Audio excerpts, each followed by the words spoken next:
A stroke occurs when the flow of blood to the brain is suddenly interrupted or reduced.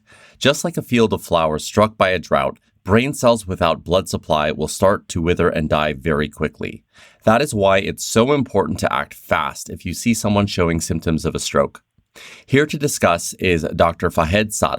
He's a neurohospitalist and the stroke program director at St. Joseph's Health.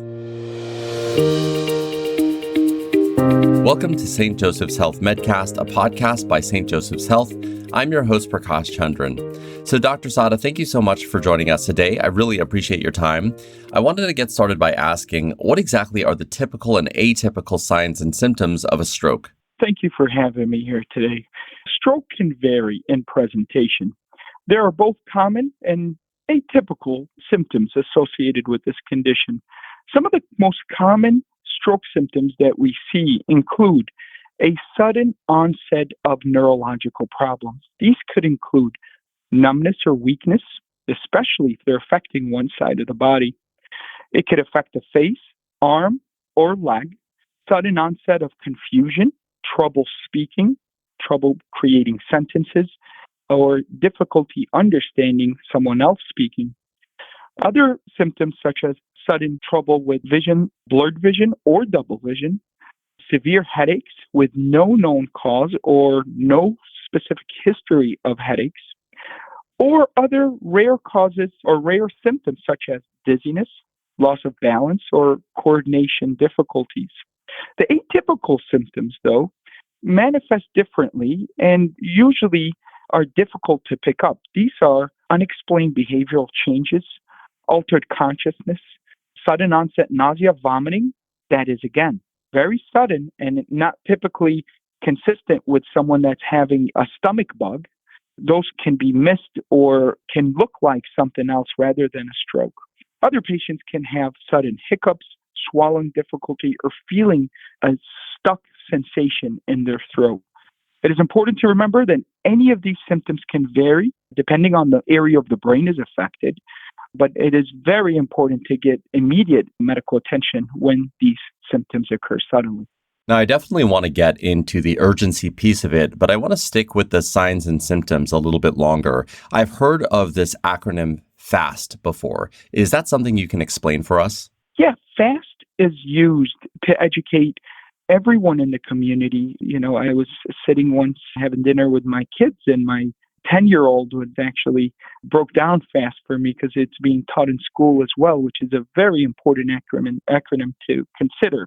If we break this down to the letter F, for instance, F for face, when you see someone who's having an asymmetrical smile, you check to see their smile and see if one of their side, one of the smile or one of their face droops or appears uneven. The A is used for arms. Evaluate the person's arms by asking them to raise both arms up and see one of the arms drifts down or is weaker than the other. The S, evaluate the person's speech. Ask the person to repeat simple phrases. Look for slurred speech, difficulty creating sentences, or the inability to speak coherently.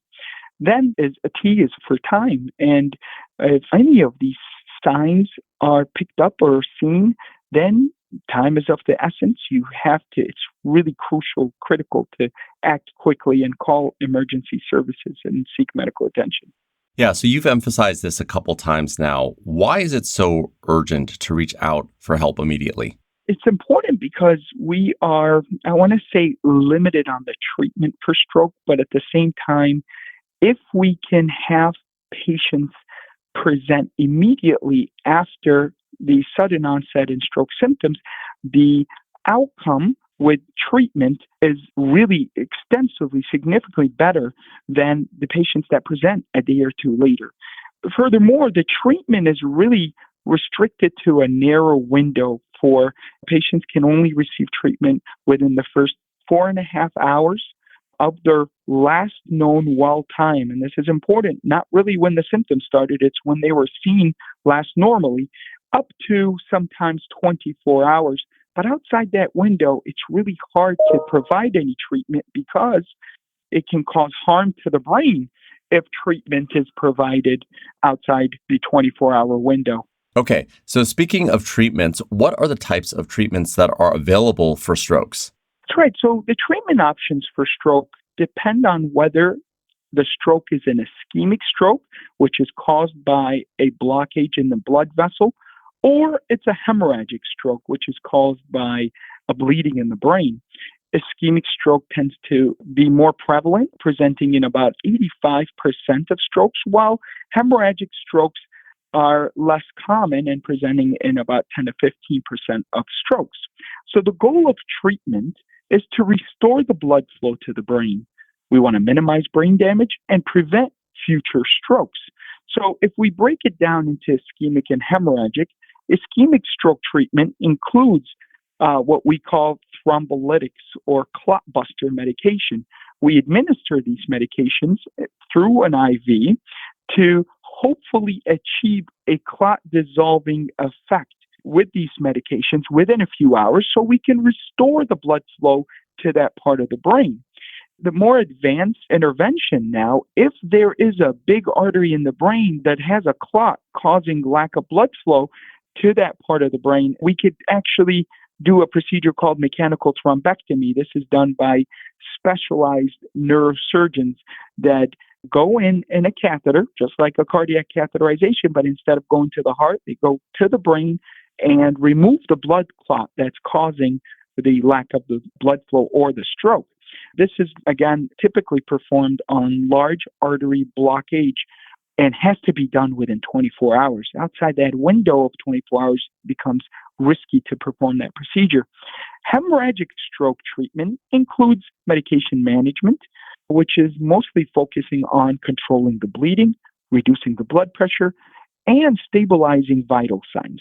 Some of these medications, for instance, counteract the effect of blood thinners because a lot of patients that come in with bleeding strokes are on medications that thin the blood. So we would want to reverse those medications. Then, in a small group of patients, we have to refer them to outside centers with surgical capabilities, such as a neurosurgeon would do surgical intervention that would remove the blood clot, repair damaged blood vessels, or relieve pressure on the brain that's caused by the bleeding. Lastly, what's important in both of those types of stroke, it's important to have adequate supportive care that includes rehabilitation, participating with physical therapy, occupational therapy, speech therapy is really necessary to regain the lost function and to improve recovery. Thank you for the comprehensive breakdown of treatment. I definitely have heard that treatments have improved in recent years through medical advancements. Can you speak to this? Yes. So one medical intervention that has gained attention in recent years for the treatment of ischemic stroke is the use of tenecteplase, which is commonly referred to as TNK. Now, TNK has been used for decades in the cardiology world, but we finally caught up and are using this clot buster medication that's similar to the previous clot buster medication called alteplase, but it has some potential advantages. And the advantages here are TNK is really a genetically engineered protein that works by activating the body's natural clot dissolving system to break down blood clots. So, because it's genetically engineered, we kind of made it to have a longer half-life than the previous medication alteplase, which means it stays active in the body for a longer period of time. The property allows us to give it in a single large bolus, one-time dosing, instead of the other medication we were using, alteplase, which we needed to give it as a drip for about an hour. So it no longer requires continuous infusion over a specific time period. So that frees up the nurse to do something else rather than watch this medication drip for a whole hour. And it allows us to give treatment immediately without waiting for the whole medication to go in our system that takes about an hour or so. So the potential benefit of TNK for the treatment of ischemic stroke, again, includes the effectiveness of the medication. Really, it's slightly superior to the previous treatment, results in better reperfusion, which means restoring the blood flow to the brain, and improves the overall clinical outcome. It's very convenient. Again, it's just a one-time 5-second bolus, and it's in our body. And the safety hasn't really shown that it's less safer. It's actually shown to have a similar safety profile to the previous medication, alteplase. There is no evidence of significant increased risk of bleeding with this medication, so that's an advantage. The other interventions that we continue to advance in would be what we call mechanical thrombectomy, where if the patient, approximately a small number of patients actually have what's called a large vessel occlusion, and a whole vessel is blocked as a result of the clot in the brain. And this is where comprehensive stroke centers are actually able to go in to the artery and remove that clot. And this has been a breakthrough treatment over the last several years because patients are going from potentially becoming nursing home residents because of the severe disability to going back to work in 2 weeks. So it's definitely have been a plus. But again, we come back and emphasize on you got to present early. You got to present on time. Do not wait before seeking medical attention. I mean, these advancements sound amazing. And I do want to just emphasize what you were talking about there at the end, just making sure to get in early when you start to recognize the symptoms. So I want to ask you a practical question. If someone is recognizing those fast symptoms in themselves or a loved one, or even some of the atypical behaviors that you've covered, what should they do immediately? Should they rush off to the hospital? Should they call 911? What is the best thing to do? The best thing to do is call 911. They're better off getting in to the ER because the EMS would have pre-notified us that they're coming in and we are right there at the door waiting for them rather than trying to drive themselves, get stuck in traffic, and get stuck in the triage desk waiting to get checked in. No, call 911, get here immediately. Yeah, and I think that piece is important. There is some pre-triage that is done. And I've also heard that those operators are trained to kind of identify the type of stroke it is and can route you to the right place. Is that correct? That's right. I'm proud to say that at St. Joseph's Hospital, we've been treating stroke patients, and we are a primary stroke center certified by the state to treat stroke patients. So our front desk is ready to go, trained to know if they detect any of these signs of symptoms, even the atypical signs of symptoms. They have the push button where they can call a code stroke and get us involved immediately. Yeah, that is amazing. Well, Dr. Sada, I really appreciate your time. And just before we sign off, is there anything else that you'd like to share with our audience today? Absolutely. I just want everyone to know that 85% of stroke can be preventable by adopting a healthy lifestyle, including regular exercise, a balanced diet, smoking cessation, and managing underlying health conditions such as diabetes or high blood pressure. This can reduce the risk of stroke significantly. Dr. Sada, thank you so much for your time. Thank you.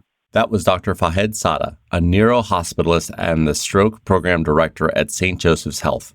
If you witness someone having a stroke, call 911 immediately and ask paramedics to take them to St. Joseph's Health Hospital. If you found this podcast to be helpful, please share it on your social channels and be sure to check out the entire podcast library for topics of interest to you. Thanks for listening to this episode of St. Joseph's Health Medcast by St. Joseph's Health. I'm Prakash Chandran. Stay well.